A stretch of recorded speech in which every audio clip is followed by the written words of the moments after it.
The cottage is complete at Walk Ivory Estate. If you haven't seen it, make sure you head over to Instagram at Walk Ivory Estate or to the website to catch up on the cottage renovation. And now that it has been rented and so many amazing people have come to stay, we've realised we want to be able to fit more people in, bigger groups, beautiful retreats, and lots of families.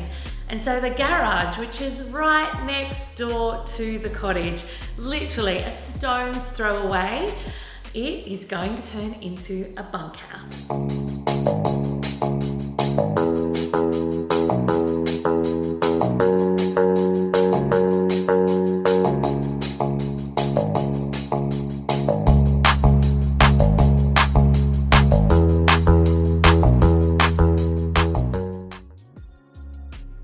Pictures really do not do this place justice. This bunkhouse was first home to hay and then home to rats, snakes, spiders, you name it. It was falling down, it was on a lean, it couldn't get much worse. And even better, it was the storage space to a very dedicated hoarder. So it took quite some time and many skip bins to empty and start demolition. Once I had this place empty, there was no holding back Ferris. He was so keen to get this place demolished, get all of the old rotten termite ridden cladding boards off and have it ready for my new design.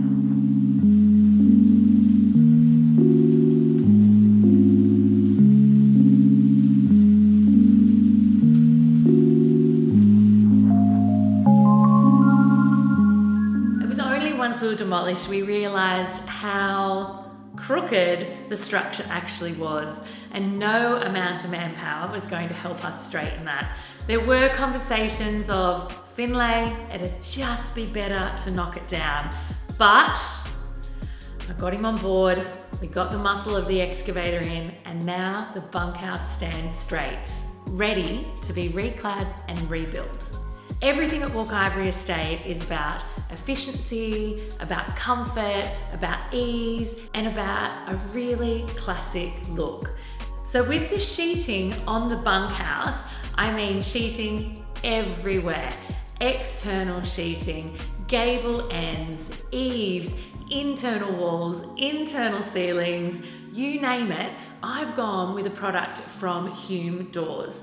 So it's an FC sheet called PrimaFlex. Now I went with it for a couple of reasons. First of all, it's really cost effective. It's outrageously hardy. The termites can't eat it. It's easy to install. It's easy to handle. And once we apply some beautiful battens to where all the joins are and paint it up, it is going to have the most classic, country, charming feeling to fit in perfectly with the look and feel of the cottage. From a design perspective, I have included the ability for us to put an ensuite in the bunkhouse at a later stage if required. But for now, I've divided the space up into one beautiful big king room and a traditional bunkhouse, packed that you could have a group of guys, a group of girls, a group of kids, anywhere in there on triple bunks and single beds, really enjoying the farm. The PrimaFlex sheets are up, and before we get battening, to make it a little bit easier for myself, I'm going to prime with Taubman's 3-in-1, and then I'm going to get one coat of Taubman's Endure onto these walls, as well as get the battens painted outside the bunkhouse. So once we're all installed, I have one coat to go and we're done.